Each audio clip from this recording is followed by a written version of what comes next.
শুভ সকাল। আজ বুধবার ৭ মে ২০২৫ খ্রিস্টাব্দ, ২৪ বৈশাখ ১৪৩২ বঙ্গাব্দ, ৯ জিলকদ ১৪৪৬ হিজরি। ১৯৭১ সালের ৭ মে টাঙ্গাইলের মির্জাপুরে সংগঠিত হয় এক মর্মান্তিক গণহত্যা। পাকিস্তানি হানাদার বাহিনী ও তাদের সহযোগীরা মির্জাপুর সদর ও আন্ধারা গ্রামে হামলা করে দানবীর রণদাপ্রসাদ সাহা ও তার পুত্রসহ বহু নিরস্ত্র মানুষকে হত্যা করে। ঘরবাড়ি লুটপাট ও অগ্নিসংযোগ সহ এই গণহত্যায় প্রায় ৩১ জন গ্রামবাসী শহীদ হন।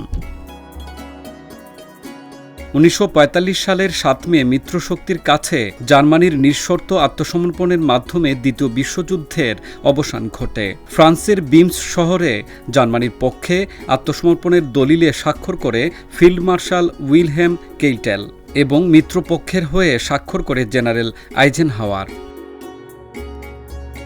১৮১২ সালের ৭ মে লন্ডনের ক্যাম্বারওয়েলে জন্ম নেওয়া রবার্ট ব্রাউনিং ছিলেন একাধারে কবি ও দার্শনিক। ভিক্টোরিয়ান সাহিত্যের এই উজ্জ্বল নক্ষত্র তার নাটকে কবিতা ও গভীর মনস্তাত্ত্বিক বিশ্লেষণের জন্য আজও সমাদৃত।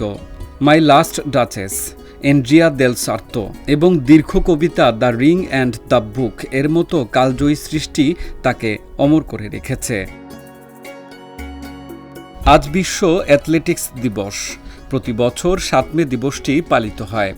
এই দিনে যুব সমাজকে অ্যাথলেটিক্সের প্রতি উৎসাহিত করা ও খেলাধুলার গুরুত্ব সম্পর্কে সচেতনতা বৃদ্ধি করা হয়। বিভিন্ন স্কুল ও ক্লাব এই দিনে বিভিন্ন অ্যাথলেটিক্স ইভেন্ট আয়োজন করে, যা তরুণদের শারীরিক ও মানসিক বিকাশে সহায়ক ভূমিকা রাখে।